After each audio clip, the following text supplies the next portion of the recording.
एक उस्ताद था, वो अक्सर अपने शागिर्दों से कहा करता था कि ये दीन बड़ा कीमती है। एक रोज़ एक तालिब इल्म का जूता फट गया।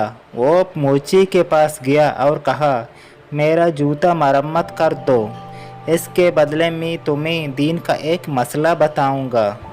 मोची ने कहा, अपना मसला रख अपने पास, मुझे पैसा दे।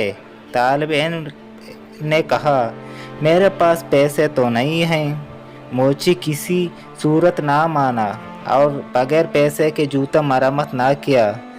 तालिब इल्म ने अपने उस्ताद के पास गया और सारा वाक़या सुनाकर कहा, लोगों के नज़दीक दीन की कीमत कुछ भी नहीं है। उस्ताद भी अक्लमंद थे।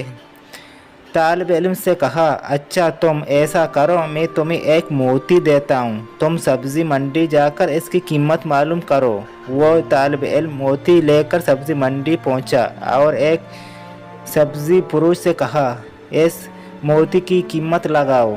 इसने कहा कि तुम इसके बदले यहाँ से 2 नींबू उठा लो, इस मोती से मेरे बच्चे खेलेंगे। वो बच्चा उस्ताद के पास आया और कहा, इस मोती की कीमत 2 या 3 नींबू है। उस्ताद ने कहा, अच्छा अब तुम इसकी कीमत सोनार से मालूम करो। वो गया और पहली इस दुकान पर जब इसने मोती दिखाया तो दुकानदार हैरान रह गया। इसने कहा, अगर तुम मेरी पूरी दुकान भी ले लो भी इस मोती की कीमत पूरी ना होगी। तालिब इल्म ने अपने उस्ताद के पास आकर माजरा सुनाया। उस्ताद ने कहा, बच्चे, हर चीज़ की कीमत इसकी मंडी में लगती है, दीन की कीमत अल्लाह की मंडी में लगती है। इस कीमत को अहले इल्म ही समझते हैं, जाहिल क्या दीन की कीमत को समझे।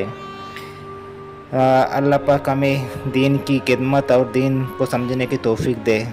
उम्मीद करते हैं कि आप लोगों को ये वीडियो पसंद होगा। पसंद हो तो लाइक और सब्सक्राइब करना ना भूलें। मिलते हैं इंशाल्लाह अगले वीडियो में।